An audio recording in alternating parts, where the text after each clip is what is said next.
uhibbus salihina walastu minhum la'alli an anala minhumus syafa'ah. Kata Imam Syafi'i, uhibbus salihina walastu minhum.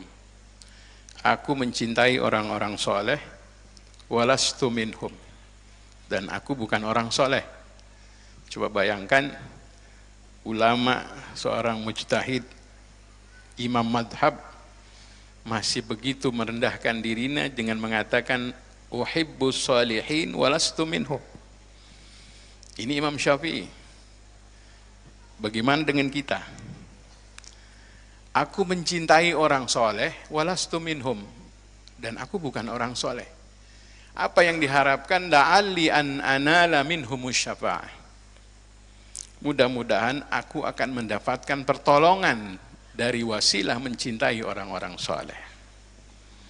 Kita ini kalau mengandalkan ibadah kayaknya jauh dibandingkan para salaf, para guru, apalagi kalau dibandingkan dengan sahabat, jauh sekali.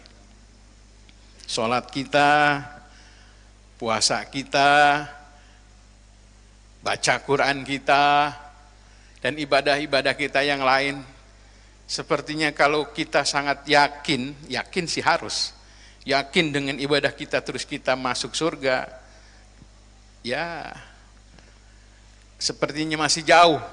Tapi ada satu yang insya Allah yang kita harapkan, bagaimana ibadah kita yang banyak kekurangan, banyak kelemahan ini, kita mendapatkan syafaat dari orang-orang yang kita cintai insya Allah. Kalau bukan karena syafaat, kalau bukan karena pertolongan dari para guru, para salihin, kayaknya kita nggak bisa apa-apa. Jangankan masuk ke dalam surga, mungkin di gimbalnya aja nggak bisa, di pinggirnya aja kita nggak masuk.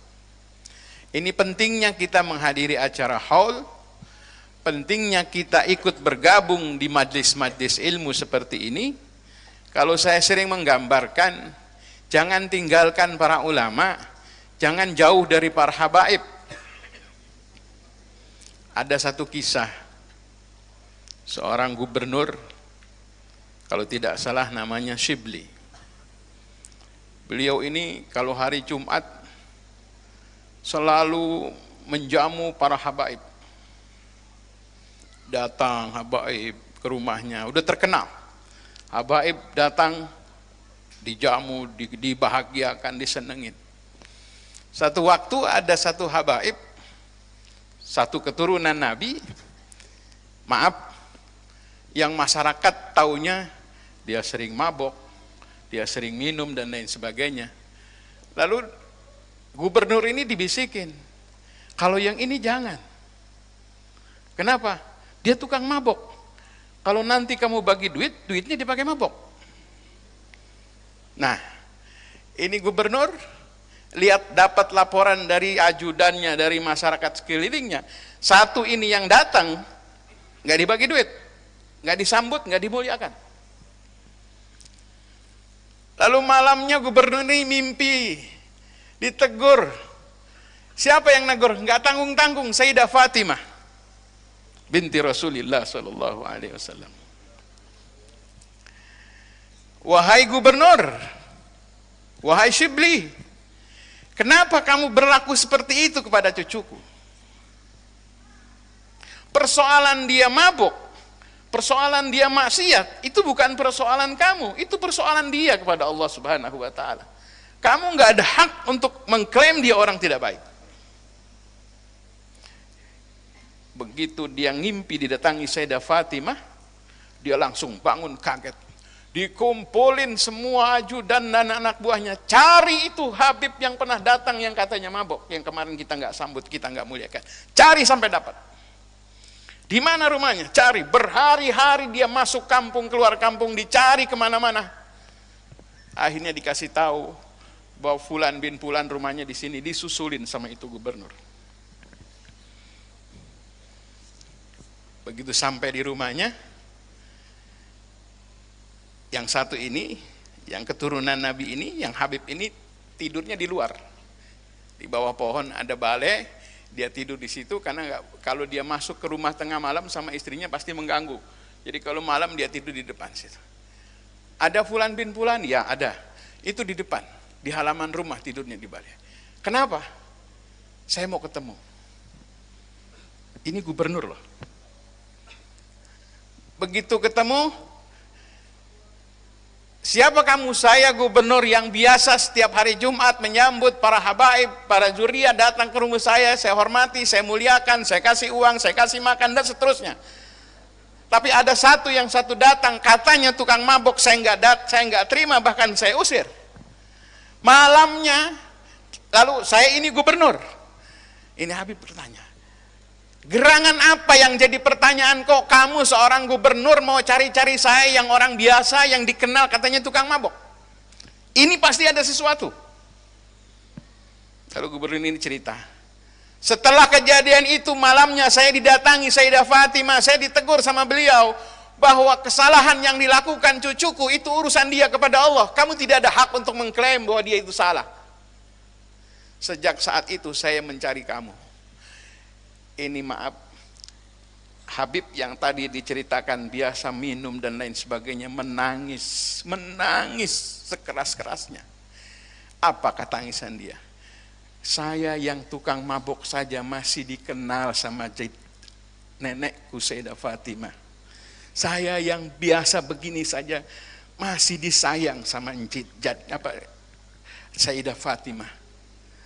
Bagaimana kalau akhlak saya berubah? Sejak saat itu beliau berubah total, bahkan menjadi seorang wali besar karena mendapatkan hidayah dari seperti itu. Coba. Jadi saya cerita begini, jangan sekali-kali kita melihat sesuatu dari zohirnya, karena kita tidak bisa menghukumi orang dari luar. Kalau judulnya cinta kepada habaib, judulnya cinta kepada zuriyah, harus totalitas, jangan lihat A, B dan sebagainya. Hati-hati, bahwa zuriyah itu ada racun yang membahayakan. Dalam artinya, doanya mustajab, sumpahnya juga hati-hati. Jangan sekali-kali kita menghujat, mencaci, maki, menghina. Dari cerita ini, yang dikenal oleh orang tukang mabok saja masih dirindukan sama Siti Fatimah. Apalagi habaib yang guru-guru kita yang mulia, yang akhlaknya baik, yang ilmunya banyak, yang ibadahnya bagus. Ini yang terus kita jadikan panutan. Ini yang terus harus kita ikuti, jangan lepas. Adik-adik, halo? Pernah lihat tukang pisang? Ya, pisang itu satu tandan, ada yang besar, ada yang sedang, ada yang kecil. Nah, kalau kita mau analogikan, kita mencintai ulama seperti kita pisang dalam satu tandan, yang paling atas itu gede-gede, besar-besar nih para habaib, para kibar, para ulama, ini pisang yang paling atas. Bawahan sedikit, ustadz. Semakin ke bawah, bau-bau ustadz. Nah, mendingan bau-bau ustadz daripada ustadz bau. Nah, yang paling kecil nih, pisang nih titik. Pisang paling kecil, ustadz bukan, kiai bukan, ilmu kagak, modalnya cuman ya bendera doang dah modalnya. Ya, pokoknya dia cinta aja judulnya. Bagaimana supaya pisang yang paling ujung tetap dibeli orang dan punya harga? Jangan disisirin. Jual satu tandan, itu tetap dibeli sama orang. Artinya, kalau kita kepengen nanti masuk surga, jangan jauh para habaib, jangan jauh para ulama. Kalau jauh, nyangkut di mana nggak tahu dah. Nah, ini gambaran seperti ini, sepertinya sederhana, tapi kalau kita punya ikatan kuat kepada para habaib, para ulama, mudah-mudahan beliau-beliau akan mencintai juga kita, dan mudah-mudahan kita mendapatkan pertolongan dari beliau-beliau semua. Mari kita doakan para guru, para ulama, para habaib, mudah-mudahan tetap istiqamah dan diberikan kesehatan. Saya hadir kemari tidak ada maksud mau ceramah, Habib, ya, hanya kepengen silaturahim. Ya, hanya kepengen silaturahim saja, tapi judulnya alhamdulillah diberi kesempatan dan kehormatan. Mudah-mudahan yang singkat ini bermanfaat.